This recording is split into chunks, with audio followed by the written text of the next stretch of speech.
Ever get that feeling? Yeah. You're scrolling through news, trying to connect the dots, and it feels like information overload. Oh, definitely. It's hard to see the signal through the noise sometimes. Exactly, and that's what we're trying to do here. Today, we're taking a deep dive into all things Tesla. We're talking Elon Musk, the EV market, autonomous driving, even global trade stuff. And this all kind of stems from a source one of you shared, right? A YouTube video. That's right. It's called Tesla Investors Speechless After WSJ Attack from the Brighter with Herbert channel. So our mission, basically, is to pull out the crucial bits, the surprising facts from that discussion. Help you get the core issues without wading through everything yourself. Precisely. Okay, so let's start with that Wall Street Journal article that kicked things off in the video. Right. The big claim was that Tesla's board was supposedly looking for a CEO to replace Elon Musk. Which is, huge news if true. Absolutely. And Tesla's response, and Elon's, pretty immediate and strong. Yeah, the chairwoman, Robin Denholm, flat out called it absolutely false. And Elon himself used words like deliberately false and an extremely bad breach of ethics. Especially, he said, because they didn't include a clear denial beforehand. So the YouTube video featured a few Tesla bulls, Jeff Lutz, Surin Basher, Joe Backdye. They had thoughts. Let's start with Jeff Lutz, the rational bull. What was his take? Well, Lutz kind of framed it as a recurring thing, this sort of negative press that seems to pop up. Often, he noted, just before Tesla hits a potential milestone. Interesting timing. Yeah. And he also questioned the whole story of the CEO search itself. Like the way it was described, it just didn't sound like how you'd actually go about finding a CEO for a company like Tesla, Right. It's not exactly a routine hire. Not at all. Lutz did say, look, succession planning is normal, healthy even. But the leak and how the Journal apparently handled Tesla's denial, that was the issue for him. And he hinted at maybe some underlying reasons for this kind of story. He did. He brought up this idea that, various groups, political media might have reasons to be, let's say, against Elon or Elon companies.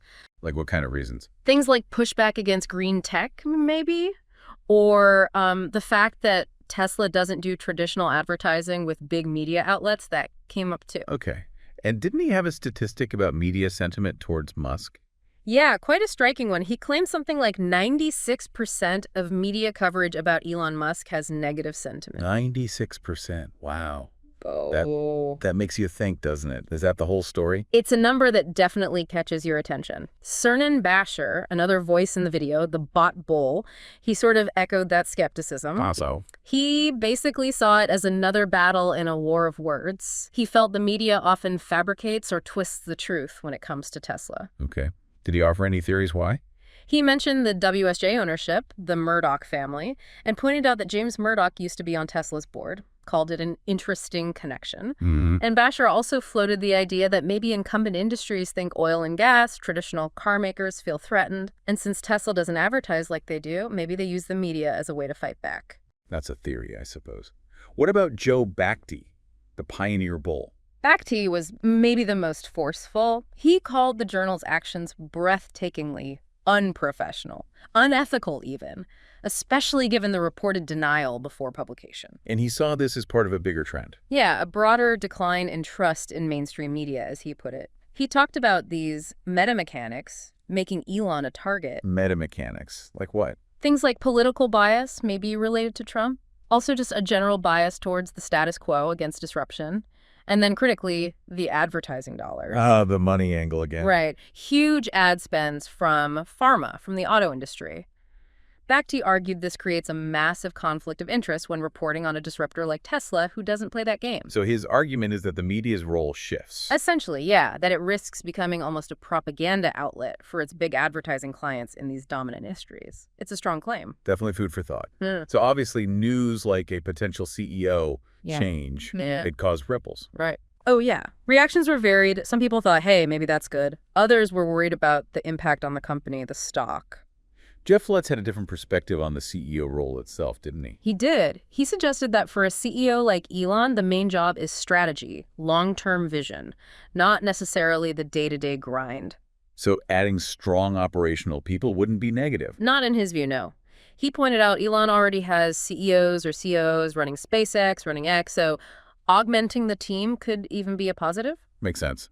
And Lutz also mentioned Elon's current focus, right? Yeah, very much on robotics and AI, and Elon himself has talked about needing voting control for that, so the idea of him just leaving now seems unlikely, according to Lutz. Okay, so the bulls generally seem to dismiss the CEO rumor as either false, misunderstood, or not a huge deal if Elon's still steering the ship. Let's shift gears then. Robo-taxis. Right, another huge area, and things are moving fast there. Tesla's aiming to launch their service. When was it? Pretty soon after the video was made. Yeah, the timeline mentioned was about a month out, so maybe early June 2025, give or take. And just as that's nearing, you get news like Toyota and Waymo exploring a collaboration on autonomous driving. Exactly, a preliminary agreement, they called it. How did the bulls in the video react to that news? A major threat. Not immediately, it seemed. Their main point was about development cycles. You know how long things can take in the traditional auto industry? Right, years, often. So the idea of a dedicated robo-taxi from that partnership actually hitting the streets, they felt it was likely quite a ways off. Years, probably. They contrasted the approaches too, didn't they? Tesla versus Toyota Waymo. Yeah, Stern and Basher and Joe Bakty both kind of painted Tesla as being all in. Massive R&D spend, that Cortex supercomputer. The one with, what, 60,000 H100 equivalents? That's the one. Huge investment. And top management focus. They saw the Toyota Waymo move as maybe more exploratory, cautious. And Joe Bakty brought up Toyota's track record. He did. Mentioned they've had numerous AV partnerships in the past that haven't, resulted in a dominant robo-taxi service yet. So maybe this is just another exploration. Okay, but Waymo does have cars on the road now, in some places. How does that compare to Tesla's upcoming launch? That's a key point they discussed. One difference is the vehicle costs. Waymo's purpose-built cars are expensive up front. Does that matter long-term for cost per mile, though? Well, that's the debate, isn't it? But the other big factor is scale. Tesla, potentially, could roll out across the U.S. much faster, assuming regulators approve. Waymo seems more limited geographically for now. Jeff Lutz had an interesting take on Waymo's media coverage, too. Yeah, he suggested that even when the media talks positively about Waymo, and maybe doesn't even mention Tesla, it still helps. Like normalizing the whole idea. Exactly. Making people comfortable with robo-taxis in general, which could actually benefit Tesla when they launch at scale. He basically said Tesla's launch is the real starting gun. Then we get actual adoption data. It's not just Waymo, though. What about Uber? Right. Uber's taking a different path, partnering with multiple AV companies, like May Mobility. Oh, yeah, the plan for Arlington, Texas, with the hybrid Toyotas. That's it. Launching by end of 2025, aiming for thousands of vehicles eventually. But the bulls saw potential issues with that multi-partner model for Uber. Yeah, the main concern raised was about margins. If Uber has to share revenue with May Mobility and potentially others, how profitable is that compared to Tesla controlling the whole stack? Like a vertical integration advantage for Tesla? Precisely. Jeff Lutz used the smartphone analogy. Apple doesn't have the biggest market share, but because they control the hardware, the software, the ecosystem. They take most of the profit. Exactly. So the theory is the company controlling the whole robo-taxi experience, the car, the software, the service, could win big, even without the most partners. What about just copying Tesla's tech? The bulls push back on that idea, right? Strongly. They emphasized it's not just about the AI software, which is hard enough. It's the integration with the car, the massive data collection needed to train it, the manufacturing, the whole business model. It's the whole system. It really is. And competitors face financial hurdles if they aren't integrated. Paying NVIDIA for chips, paying for mapping, paying for charging, cleaning. Tesla avoids a lot of that. Which could be a huge cost advantage down the line. Okay, let's pivot to tariffs. That seemed like another big piece of the puzzle.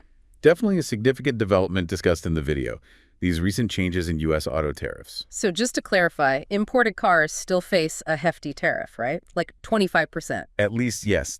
That hasn't gone away. Yeah. But there are some key changes. Like the relief on parts. Right. A 2-year break on tariffs for imported auto parts. Okay. And crucially, 0 auto tariffs for vehicles with over 85% domestic content. And this is where Tesla seems well-positioned. That was Jeff Lutz's point. He estimated something like 95% of Teslas sold in the U.S. meet that high domestic content threshold. Meaning they avoid those tariffs. Largely, yes.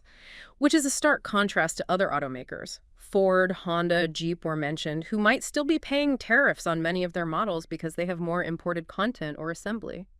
Lutz had predicted serious trouble for legacy auto if the tariffs hit hard, hadn't he? He had that blood in the streets comment. He felt the full force of tariffs on both cars and parts would be devastating for traditional players. So the parts relief helps them a bit. It offers some breathing room, yes. But companies still heavily reliant on overseas parts and assembly. They're facing major cost headwinds. They mentioned GM specifically. Yeah, GM lowering their earnings guidance by 20%, blaming tariffs for potentially a $4 or $5 billion hit.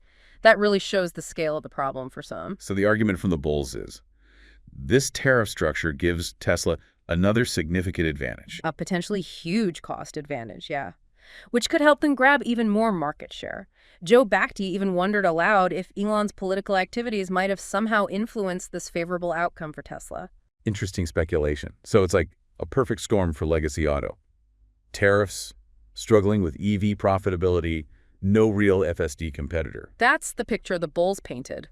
A compounding set of disadvantages, especially as markets like China increasingly expect advanced autonomous features. Okay, but it can't all be sunshine and roses for Tesla either. Did they discuss risks?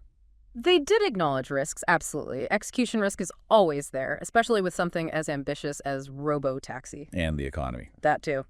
A major downturn in consumer spending would hurt everyone, including Tesla. They drew a parallel to the 2008-2009 crisis and its impact on the auto industry. What was the feeling on consumer strength right now? A bit mixed in the discussion. Hard data looks okay, maybe strong, but consumer surveys, more negative. Which do you trust? The bulls seem to lean towards the hard data, while noting surveys can reflect anxiety more than actual behavior sometimes. But maintaining consumer confidence is key, obviously. Were there any mitigating factors mentioned? Jeff Lutz pointed to what he saw as competence in the current administration and general support from Silicon Valley as positives. And again, Tesla having cars at different price points helps weather storms better. Got it. They also touched on Elon's focus changing.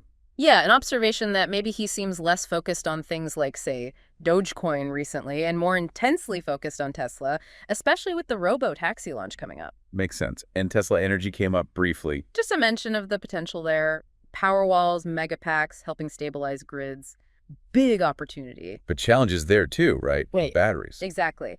Jeff Lutz brought up the uncertainty around tariffs on LFP battery cells from China, which ties into Tesla's strategy to build its own LFP production in the U.S. So it all circles back to that vertical integration and diversified manufacturing again. It really does. It seems to give them resilience against trade wars and supply chain issues that hit others harder. Producing key stuff in multiple regions is a big advantage in this environment. Okay, one last thing before we wrap. Yeah. Robots. Optimus. Couldn't ignore Optimus. They didn't dwell on it, but mentioned the ongoing development.